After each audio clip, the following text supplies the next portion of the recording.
आप लोग देख रहे हैं क्रिकेट अपडेट्स विद उमर। जुड़ गया हूं मैं दोबारा आपके साथ। अपडेट्स जो हैं वो आ चुकी हैं, लेटेस्ट अपडेट्स हैं क्रिकेट की।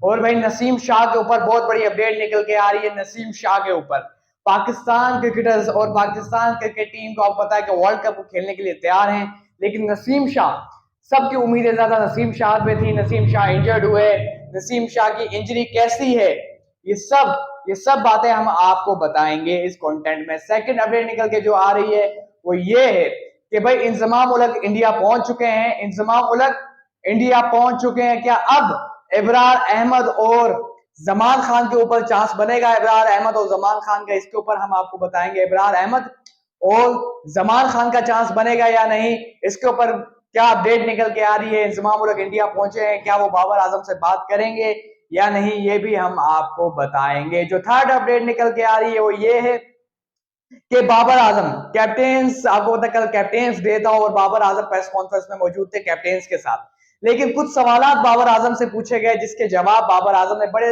आराम और तरीके से दिए।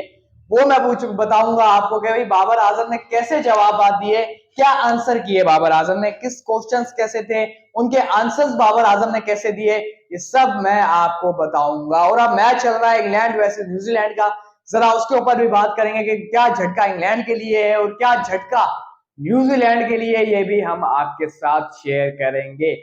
लेकिन अगर अभी तक आपने हमारे चैनल को सब्सक्राइब नहीं किया है, चैनल को पहले आप हमारे सब्सक्राइब कर दें और प्यार से बेल आइकन को प्रेस कर दें। प्यार से बेल आइकन को प्रेस कर दें। जब आप सब्सक्राइब करते हैं तो बेल आइकन को प्रेस कर दिया करें ताकि अपडेट्स जो है वो आप तक टाइम से पहुंच सकें और आराम से अपडेट्स आप तक पहुंचे। चलते हैं अपडेट्स की तरफ। जो पहली अपडेट, जरा बाबर आजम के ऊपर बात कर लेते हैं। कुछ क्वेश्चंस बाबर आजम से पूछे गए, उनके आंसर्स बाबर आजम ने कैसे दिए। भाई कल था कैप्टेंस डे था और बाबर आजम, जितने भी कैप्टन है टॉप 10 टीम्स के 10 के 10 कैप्टन मौजूद थे और सवाल पूछे गए 10 के 10 कैप्टन से। प्रेस कॉन्फ्रेंस हुई, 10 कैप्टन से सवाल पूछे गए। उस ज्यादा जो फोकस था वो बाबर आजम का था, क्योंकि इंडियन मीडिया वहां पे बहुत ज्यादा मौजूद था, इंडियन स्पोर्ट जर्नलिस्ट थे और वो पूछ रहे थे बाबर आजम से सवाल। क्वेश्चन हुए बाबर आजम से। बाबर आजम से पूछा गया कि भाई बाबर आप बताएं कि कंडीशंस आपको कैसी लगती हैं इन इंडिया, कंडीशंस आपको कैसी लगती हैं इन इंडिया में।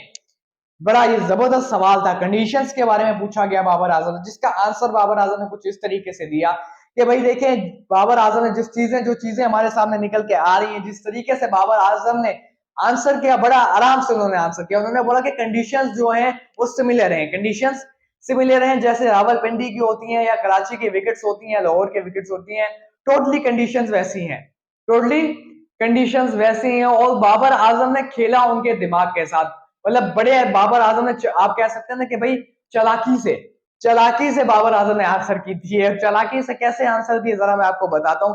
जब सवाल बाबर आजम से कंडीशंस के ऊपर पूछा गया तो आंसर जो है वो बाबर आजम ने दिया कि पाकिस्तान वर्सेस इंडिया के मैच के ऊपर। ये बड़ा अजीब आंसर था बाबर आजम का, सब लोग हैरान हो गए और बाबर आजम की शक्ल की तरफ देख रहे थे कि भाई बाबर आजम ने ये आंसर दिया तो दिया कैसे, क्योंकि क्वेश्चन जो है वो कंडीशंस के ऊपर हुआ है। कंडीशंस कैसी रहेंगी इंडिया वर्सेस पाकिस्तान, बल्कि इंडिया में कंडीशंस कैसी रहेंगी, ये सवाल था बाबर आजम से। और जिसका जवाब बाबर आजम ने दिया कि भाई, बाबर आजम ने बोला पाकिस्तान वर्सेस इंडिया, उन्होंने बोला कंडीशन सिमिलर होंगी लेकिन ज्यादा से ज्यादा जो फोकस होगा वो फोकस होगा इंडिया वर्सेस पाकिस्तान की गेम पर। इंडिया वर्सेस पाकिस्तान की गेम पर ज्यादा फोकस होगा, क्योंकि पाकिस्तान वर्सेस इंडिया को जो इस इवेंट का सबसे बड़ा मैच है वो पाकिस्तान, वैसे भी मैचेस सब बड़े हैं लेकिन बड़ा इवेंट जो है, इवेंट का सबसे बड़ा मैच जो है वो पाकिस्तान वर्सेस इंडिया का है। तो ये जब जवाब बाबर आजम ने दिया, उन्होंने बोला कि हम काफी काफी तैयार हैं इस मैच के लिए और काफी कॉन्फिडेंस में हैं इस मैच के लिए, क्योंकि पाकिस्तान वर्सेस इंडिया एक बड़ी गेम है इस इवेंट के अंदर। भाई ये कंडीशंस के ऊपर सवाल पूछा गया और घुमा फिरा के बाबर आजम ने ये दिखाया कि मैं कॉन्फिडेंट हूं।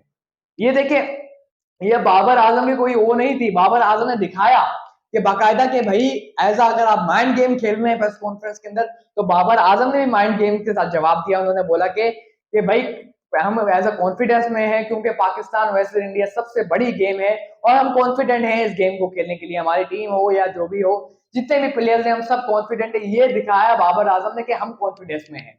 बाबर आजम ने ये चीज दिखाई कि हम कॉन्फिडेंस में, इसे कहते हैं कि आप माइंड गेम कहते हैं। काफी बारी कुछ सवाल आपसे पूछे जाते हैं कि भाई इनको चेक करने के लिए, देखें, चेक करने के लिए बाबर आजम से यह भी पूछा गया कि प्रेशर कैसा होगा, क्योंकि पाकिस्तानी आवाम, पाकिस्तानी क्राउड तो होगा नहीं वहां, और आप किस तरीके से आप डील करेंगे, क्योंकि क्राउड तो पाकिस्तान का होगा नहीं, इतना ज्यादा इंडियन क्राउड होगा, तो आपका क्राउड होगा नहीं तो आप खेलेंगे कैसे, आपको कोई प्रेशर होगा या नहीं, क्राउड बहुत ज्यादा होगा या नहीं। इसका जवाब बाबर आजम ने जिस तरीके से, उनको पता था, बाबर आजम ने बोला देखें यार क्राउड नहीं होगा वहां, पाकिस्तान का क्राउड तो इंडिया में नहीं होगा। इस वजह से बाबर आजम ने जो आंसर किया, उन्होंने बोला कि देखें देखें क्राउड हमें पता है कि नहीं होगा, लेकिन जितने भी 4 से 5 बंदे आएंगे या 6 बंदे आएंगे, हम फिर भी उनको देखकर ही हम खेलेंगे, तो इसलिए हम कॉन्फिडेंस में हैं। बाबर आजम ने जिस तरीके से आंसर्स दिए, पहले बाबर आजम सवाल पूछा गया कि भाई कंडीशंस कैसी हैं, वो गेम बाबर आजम उलट के लेकर गए इंडिया वर्सेस पाकिस्तान के ऊपर, बाबर आजम ने जवाब दिया।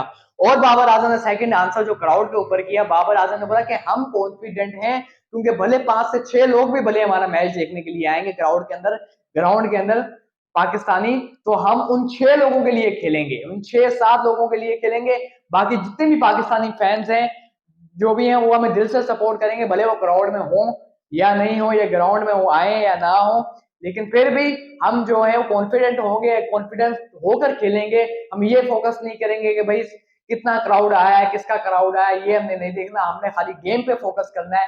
बड़े तरीके से बाबर आजम ने आंसर्स किए। और अगला जो सवाल था बाबर आजम से, वो ये पूछा गया कि बाबर आप ये बताएं कि जिस तरह की आपकी ओवरऑल परफॉर्मेंस रही है आपकी टीम की, एशिया कप के अंदर ओवरऑल परफॉर्मेंस अच्छी नहीं रही, आप वर्ल्ड कप की 2 गेम्स हार चुके हैं, 2 वार्म अप मैचेस हुए उसमें में हार का सामना हुआ आप लोगों को, तो बाबर आजम ने बोला जस्ट प्रैक्टिस गेम थी और हमने कोशिश की कि प्रैक्टिस से प्रैक्टिस करें, प्रैक्टिस से गेम में ज्यादा प्रैक्टिस करें, प्रैक्टिस से प्रैक्टिस करें मींस ये कि प्रैक्टिस गेम के अंदर जस्ट हम प्रैक्टिस करें।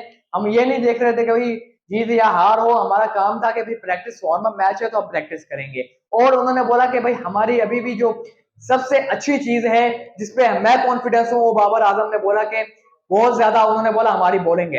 काफी तरीके से बाबर आजम ने आंसर्स दिए और जिस तरह की चीजों को बाबर आजम ने डील किया, डेट इज कॉन्फिडेंस, और दिखाया कि भाई भले हम 2 वार्म अप मैचेस हारे हैं, लेकिन हम एशिया कप में बाहर हुए हैं, लेकिन कुछ भी नहीं, बाबर आजम ने बोला कुछ नहीं होता। ये बाबर आजम ने कॉन्फिडेंस किनको दिखाया, बाबर आजम ने कॉन्फिडेंस दिखाया अपने प्लेयर्स को, क्योंकि जिस तरह की चीजें हमारे सामने हुई, एशिया कप से हम हारे, एशिया कप में हम बाहर हुए, और जैसे जैसे चीजों को लेके चले पाकिस्तानी प्लेयर्स, वो काफी पाकिस्तानी फैंस भी दुखी थे। इस वजह से बाबर आजम ने कॉन्फिडेंस दिखाया, क्योंकि अगर आप 10 कैप्टन्स के बीच में बैठ के अगर आप ये बोलते हैं कि भाई हमें कोई फर्क नहीं पड़ता कि कंडीशंस कैसी हैं, कंडीशन सिमिलर है, इस्लामाबाद सिमिलर है, रावलपिंडी, कराची और लाहौर जैसे, टोटली हमें पाकिस्तान जैसा फील हो रहा है कि हम पाकिस्तान में आ रहे हैं, तो डेट इज कॉन्फिडेंस वो दिखाया कि भाई कोई इशू नहीं होता कि भाई हम इंडिया में खेल रहे हैं या हम कहीं और खेल रहे हैं। ये बाबर आजम की देखें, कॉन्फिडेंट अगर आप होते हैं तो आपको उन चीजों से डील करना आता है कि आप कैसे बेटर हो सकते हैं।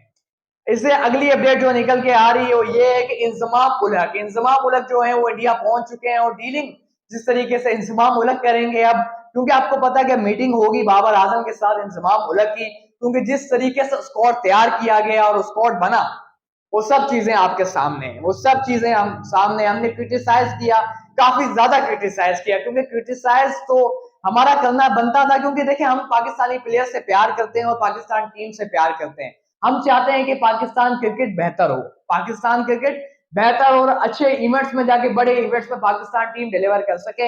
इस वजह से हम बोलते हैं कि भाई जो प्लेयर्स परफॉर्म वाले हैं, हम इस वजह से बोलते हैं कि उन प्लेयर्स का आना ज्यादा बेटर है। लेकिन जो भी हुआ हमने क्रिटिसिज्म किया, लेकिन अब है सपोर्ट टाइम, क्योंकि जो होना था सो हो गया, जो होना था सो हो गया। अब इंजमाम उलट है, इंडिया पहुंचे, क्योंकि जिस तरीके से चीजें चल रही हैं इंडिया के अंदर, और जिस तरीके की आपको पता है कि प्रेशर तो होगा, प्रेशर तो पाकिस्तान टीम के ऊपर होगा, लेकिन जस्ट इंजमाम उलक वहां गए हैं क्योंकि प्रेशर हैंडल करने के लिए पीसीबी के साथ, अपने पीसीबी के चेयरमैन होने के नाते, इस वजह से जो है इंजमाम उलक हो गए इंडिया, और इंडिया में मौजूद हैं, और मीटिंग भी होगी बाबर आजम की, और शायद इंजमाम उलक ये मौकिफ आगे रखें बाबर आजम के, भाई अब तो आप डिसीजन ले सकते हैं, क्योंकि जमान खान और इब्रार अहमद, अगर अभी जो पहले इंजमाम उलक ने बात की थी इब्रार अहमद के ऊपर, तो बाबर आजम ने मना कर दिया था, लेकिन अब उस तरह की चीजें जिस तरीके से बाबर आजम लेके चलेंगे वो बेटर होगा, वो बेटर होगा। अगर बाबर आजम सोचते हैं कि भाई इंजमाम उलक से मीटिंग होती है तो इंजमाम उलक ये मौकिफ रखते हैं कि इब्रार अहमद और जमान खान की जगह बन सकती है, और बननी भी चाहिए, क्योंकि जो स्लॉट्स हैं वो दोनों खाली हैं, आप कोई जगह पे हैं, जो स्लॉट है वो सलमान अली आगा की है इब्रार अहमद की जगह पे, और जो वसीम जूनियर साहब है उनकी जगह पे जमान खान आराम से एंट्री मार सकते हैं अगर बाबर आजम चाहे, अगर बाबर आजम चाहे और इंजमाम उलट चाहे। क्योंकि देखें ये कुछ भी हो सकता है, अक्सर हमने देखा है कि इवेंट्स के बीच में भी आईसीसी के होती है सिलेक्शन कमेटी, क्योंकि मेडिकल जो है 5 मेंबर्स होंगे, 5 मेंबर्स होंगे मेडिकल के, 6 आईसीसी अंपायर्स होंगे जो फैसला लेंगे कि भाई प्लेयर इंजर्ड है या, जो 5 ICC umpires official ICC umpires होंगे तब जाके ये फैसला होगा। अगर बाबर आजम चाहेंगे इंजमाम उलट तो सब चीजें आपके सामने निकल के आ जाएंगी। लेकिन थर्ड अपडेट जो निकल के आ रही है वो ये है कि थर्ड अपडेट जो निकल के आ रही है वो है नसीम शाह। भाई हुआ क्या, एशिया कप से कुछ दिन पहले लंका प्रीमियर लीग नसीम शाह हुए इंजर्ड। तो मैं आपको शुरू से बता दूं, सुनिएगा, नसीम शाह हुए इंजर्ड लंका प्रीमियर लीग के अंदर। उसके बाद नसीम शाह को आराम नहीं दिया गया और नसीम शाह की जो शोल्डर का जो इशू था वो लंका प्रीमियर लीग से स्टार्ट हो गया था। लंका प्रीमियर लीग से ही नसीम शाह के जो शोल्डर इंजरी का इशू है वो स्टार्ट हो गया था। ये इशू जो चल रहा था नसीम शाह का, वो नसीम शाह को आराम नहीं दिया गया। टीम मैनेजमेंट की गलती हुई, पाकिस्तान कप्तान बाबर आजम की गलती थी, आराम नहीं दिया गया। भाई एशिया कप के अंदर आपको पता है कि बांग्लादेश वाले मैच में नसीम शाह इंजर्ड हो गए थे। नसीम शाह इंजर्ड हुए थे, लेकिन जो क्रैम्प है नसीम शाह के शोल्डर पे पड़ा था, उसके बाद नसीम शाह इंजरी नसीम शाह की थी। ये इंजरी नसीम शाह की शुरू से नसीम शाह के साथ चल रही है लंका प्रीमियर लीग से साइड से। और नसीम शाह को रिकवर करने के लिए ना दिन दिए गए, बस नसीम शाह को टीम मैनेजमेंट ने खींचा और मतलब लगाए रखा मतलब खिलाई जा रहे थे, जिसका नुकसान आपके सामने था कि नसीम शाह को आराम नहीं दिया गया। लेकिन अब इंग्लैंड के अंदर नसीम शाह मौजूद है। जो बड़ी अपडेट नसीम शाह के ऊपर निकल के आ रही है वापसी के ऊपर, क्या नसीम शाह कमबैक करेंगे या नहीं, वो ये है कि नसीम शाह के जो शोल्डर का इशू था वो मसला तकरीबन सॉल्व हो गया। जो माइनर इंजरी थी नसीम शाह के शोल्डर के अंदर, उसका ऑपरेट हो गया है नसीम शाह की माइनर इंजरी, जो शोल्डर में इशू था नसीम शाह के साथ, उसका ऑपरेट हो गया है। लंदन के अंदर नसीम शाह और मौजूद है और काफी नसीम शाह पेन में थे। नसीम शाह इंजरी के तहत नसीम शाह का जब ऑपरेट हो रहा था उस वक्त नसीम शाह के जो विजुअल्स हमारे पास आए हैं, नसीम शाह बहुत ज्यादा पेन में थे और नसीम शाह काफी दुखी इस वजह से थे कि जहां तक हमें सोर्सेस के मुताबिक क्लेरिफिकेशन मिली है, जो जर्नलिस्ट वहां मौजूद थे, स्पोर्ट जर्नलिस्ट वहां भी मौजूद थे, जिन्होंने हमें बताया, उन्होंने ये बोला कि भाई देखे, ये बोला कि नसीम शाह जब दुखी थे तो नसीम शाह को 2 रीजन की वजह से दुखी थे। नसीम शाह एक इंजरी होने की वजह से, वर्ल्ड कप ना खेलने की वजह से दुखी थे। सेकंड जो रीजन था, जाहिर सी बात है, उनकी जो मदर फोत हुई थी, उनकी मॉम फोत हुई थी, अल्लाह पाक उन्हें जन्नत फिरदौस में आला मुकाम अता करे, उनको याद कर रहे थे नसीम शाह। एक माइनर इंजरी नसीम शाह का जो ऑपरेट हो चुका है। नसीम शाह 2 रीजंस थे जिसकी वजह से रो रहे थे। एक ये कि वर्ल्ड कप ना खेलने, क्योंकि हर प्लेयर का ख्वाब होता है वर्ल्ड कप खेलना, अपने मुल्क को रिप्रेजेंट करना, अपनी कंट्री को रिप्रेजेंट करना ख्वाब होता है। भाई यही वजह थी, जो बड़ी अपडेट निकल के आ रही है यही है कि नसीम शाह की जो माइनर इंजरी है उसका ऑपरेट हो चुका है, यही अपडेट थी। इससे अगली अपडेट जो निकल के आ रही है वो ये है कि वो है बेन स्टोक्स। आपको पता है कि न्यूजीलैंड वर्सेस इंग्लैंड का मैच अभी जारी है, वो चल रहा है, इसमें बेन स्टोक्स मौजूद नहीं है। और बेन स्टोक्स की मैंने आपको पहले भी बताया था कि बेन स्टोक्स जो है वो बॉलिंग नहीं कर सकते। सबसे बड़ा मसला जो बेन स्टोक्स का चल रहा है, वो बॉलिंग नहीं कर सकते क्योंकि नी इंजरी है बेन स्टोक्स को। नी इंजरी उससे अभी से नहीं चल रही, नी इंजरी उनकी आप चल रही है कि T20 वर्ल्ड कप 2022 याद होगा, इंग्लैंड पाकिस्तान को हराया फाइनल, उसके बाद जो चीजें हमारे सामने निकल के आई, बेन स्टोक्स उसके बाद से बेन स्टोक्स इंजर्ड चल रहे हैं। बेन स्टोक्स की नी का जो इशू है वो बहुत ज्यादा चल रहा है, क्योंकि बेन स्टोक्स सबको पता है कि एक प्रॉपर बॉलर भी है, ऑलराउंडर है बेन स्टोक्स, प्रॉपर ऑलराउंडर है। बैटिंग पे ज्यादा ध्यान है बेन स्टोक्स का, लेकिन जब बेन बॉलिंग करते हैं तो कमाल की बॉलिंग करते हैं।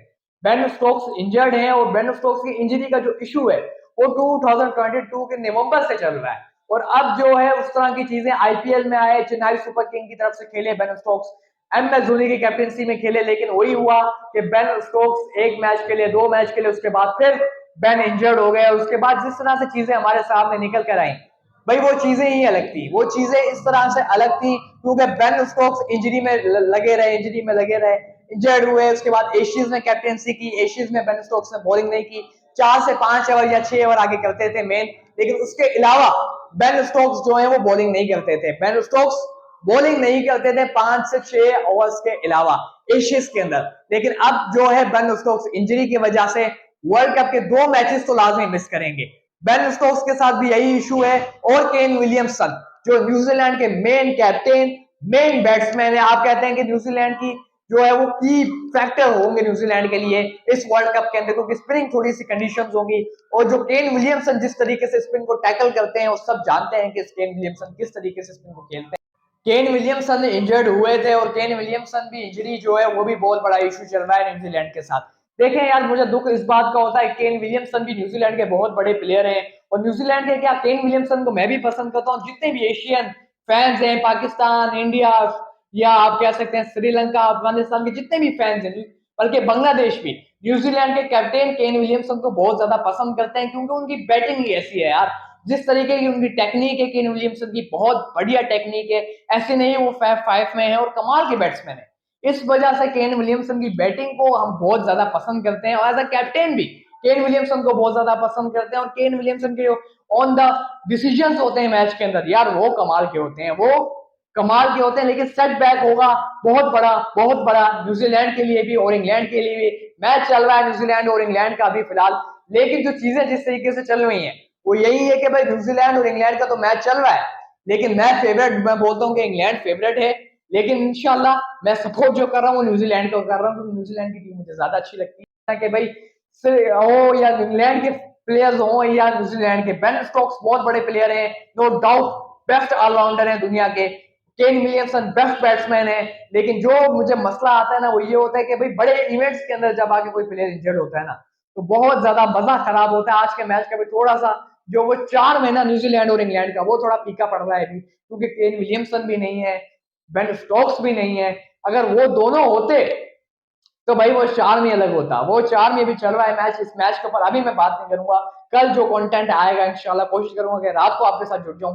लेकिन कंटेंट जो कल आएगा कोशिश करूंगा कि उसमें पूरे तरीके से इसके ऊपर बात कर सकूं न्यूजीलैंड और इंग्लैंड के ऊपर। लेकिन जो मैं फेवरेट जो कह रहा हूं भाई, आज के मैच में इंग्लैंड है, लेकिन मेरा दिल कह रहा है कि न्यूजीलैंड जीतेगा। मेरा दिल कह रहा है न्यूजीलैंड जीतेगा, क्योंकि मुझे न्यूजीलैंड की टीम ज्यादा पसंद है। इस वजह से न्यूजीलैंड के प्लेयर्स को मैं बोलूंगा कि न्यूजीलैंड की टीम अच्छा करे इंग्लैंड अगेंस्ट इंग्लैंड। भाई जो भी हो, लेकिन बहुत बड़ा सेटबैक है न्यूजीलैंड के लिए भी कि केन विलियमसन बाहर हुए, सेटबैक है इंग्लैंड के लिए भी जो बेन स्टोक्स बाहर हुए। भाई शोएब मलिक ने भी इसके ऊपर आगे बात कर दी है बाबर आजम के ऊपर। बाबर आजम के ऊपर क्या बात की है शोएब मलिक ने, जरा मैं वो आपके साथ शेयर करता हूँ। शोएब मलिक ने ये बोला है कि बाबर को देखें, अगर आपकी जो चीजें हैं जिस तरीके से बाबर आजम ने ली हैं वर्ल्ड कप के अंदर जो डिसीजन बाबर आजम ने लिए, स्क्वाड तैयार किया, वार्म अप मैचेस हारे, जो भी हुआ सो हुआ, लेकिन आपको अपनी गलतियों से सीखना है। अक्सर जो प्लेयर होता है वो बाबर आजम को यही सलाह देते हैं, यही पॉइंट बाबर आजम के आगे रखते हैं कि बाबर आजम को जो है वो अपनी गलतियों से सीखना है। अपनी मिस्टेक्स जो बाबर आजम करते हैं उनसे बाबर आजम को सीखना होगा, मिस्टेक से सीखना होगा। ये बात की है बाबर आजम के बारे में शोएब मलिक ने। और शोएब मलिक ने एक और बात की है कि भाई मिडिल ऑर्डर में जो अक्सर हम भी बोलते हैं, शायद अफरीदी ने भी ट्वीट किया था, शायद भाई भी अक्सर इंटरव्यूज में बोलते हैं, लाला बोलते हैं, वो यही बोलते हैं कि भाई जो साउथ शकील है वो आपको मिडिल ऑर्डर में चाहिए। साउथ शकील, और जाहिर सी बात है बाबर आजम को खिलाएंगे। बाबर आजम के पास चांस ही कोई और नहीं है, क्योंकि साउथ शकील जो है वो आपको प्रॉपर बैटिंग करके देंगे। अगर ऊपर से खुदा ना खास्ता फखर जमान, इमाम उल्लाह के अब्दुल्ला शफीक फेल होते हैं वर्ल्ड कप के अंदर, तो जो मिडिल ऑर्डर है वो बाबर आजम और रिजवान के बाद साउथ शकील होंगे। मैं तो ये बोलता हूँ कि साउथ शकील नंबर 4 के प्रॉपर बैट्समैन है। रिजवान को नंबर 5 पे रखा जाए तो ज्यादा बेहतर होगा। नंबर 5 पे रिजवान को रखा जाए ज्यादा बेटर होगा। नंबर 4 पे जो साउथ शकील एक प्रॉपर बैट्समैन है, लेफ्ट आर्म में लेफ्ट हैंड बैट्समैन है और काफी अच्छा सॉलिड बैट्समैन है, लेफ्ट हैंडेड बैट्समैन है, बहुत ज्यादा सॉलिड बैट्समैन है। और टैकल करना जो है, जिस तरीके से स्पिनर्स को टैकल करते हैं, कमाल का टैकल करते हैं, ये शोएब मलिक भी बोल रहे थे। और शोएब मलिक ने एक और बात की, शोएब मलिक ने बोला है कि भाई टीम सब अच्छी है, टीम्स सब अच्छी है, ऑस्ट्रेलिया, इंग्लैंड, न्यूजीलैंड, पाकिस्तान ने इनको अगर टफ टाइम देना है, पाकिस्तान ने इनको टफ टाइम देना, और पाकिस्तान ने अगर बीट करना है ऑस्ट्रेलिया, इंग्लैंड जिस टीम्स को, तो पाकिस्तान का जो माइंड सेट है, पाकिस्तान टीम और टीम मैनेजमेंट का ये जो माइंडसेट है, ये जो डिफेंसिव माइंडसेट लेकर चलते हैं पाकिस्तान टीम, थोड़ा डिफेंसिव माइंडसेट लेके चलते हैं, इनको अग्रेसिव खेलना होगा। अग्रेसिव खेलेंगे तो काम चलेगा, बिना अग्रेसिव खेले भाई काम नहीं चलेगा, बिना अग्रेसिव खेले काम नहीं चलेगा। और टेम्बा बेबूमा की जो बात है वो भी मैं जरा उसके ऊपर भी बात कर दूं। ये तो बात शोएब मलिक ने कर दी है पाकिस्तान टीम के ऊपर, लेकिन टेम्बा बेबूमा जो भाई कल एक पिक वायरल हुई टेम्बा बेबूमा की, जिस तरीके से बेबूमा सो रहे थे, टेम्बा बेबूमा को टेंशन नहीं थी कि भाई प्रेस कॉन्फ्रेंस के अंदर कैसे आंसर्स दे रहे हैं, उनको कोई टेंशन नहीं था। उन्होंने खाली एक ही सवाल का जवाब दिया। उन्होंने बोला कि भाई हमारे प्लेयर्स जो हैं अफ्रीकन, जितने भी अफ्रीका के प्लेयर्स हैं, डेविड मिलर हो गए, क्विंटन डिकॉक हो गए, जितने भी हैं, यहाँ ये बहुत ज्यादा आईपीएल खेले हुए हैं, इस वजह से बहुत ज्यादा फायदा है इनको, यहाँ बहुत ज्यादा फायदा है, आईपीएल खेले हुए हैं, इस वजह से हमारी जो टीम है बैलेंस साइड लग रही है। ये बोला है टेम्बा बेबूमा ने, बस एक ही आंसर किया टेम्बा बेबूमा ने। उसके बाद टेम्बा बेबूमा आराम से अपनी नींद पूरे कर रहे थे। पूरी प्रेस कॉन्फ्रेंस के अंदर ये पिक्स बहुत ज्यादा वायरल हुई हैं, कमाल की वो पिक्स हैं जो टेम्बा बेबूमा की आई है। भाई टेम्बा बेबूमा आराम से नींद पूरी कर रहे थे, टेंशन टेम्बा बेबूमा को नहीं थी, बल्कि 9 कैप्टन को टेंशन थी वर्ल्ड कप की, लेकिन टेम्बा बेबूमा को नहीं थी। ये कुछ इस तरह से चीजें थी जो मैंने आपके साथ शेयर की। भाई यही थी अपडेट्स जो मैंने आपके साथ शेयर किए। चैनल को आप लोग हमारे सब्सक्राइब कर दे, बेल आइकन को प्रेस कर दे। कंटेंट अगर आपको पसंद आ रहा है तो लाइक करें, शेयर करें, अपने दोस्तों तक क्रिकेट अपडेट्स विद उमर को पहुंचाएं, क्रिकेट अपडेट्स विद उमर को पहुंचाएं। इजाजत देते हैं, अल्लाह हाफिज। मैच चल रहा है, मैच के ऊपर मैं अभी पूरी तरीके से बात नहीं करूंगा। कल के कंटेंट में या रात के कंटेंट में आपसे कोशिश करूंगा जुड़ने की कि भाई इंग्लैंड वर्सेस न्यूजीलैंड के ऊपर पूरी तफसील से बात हो। इजाजत लेते हैं, अल्लाह हाफिज।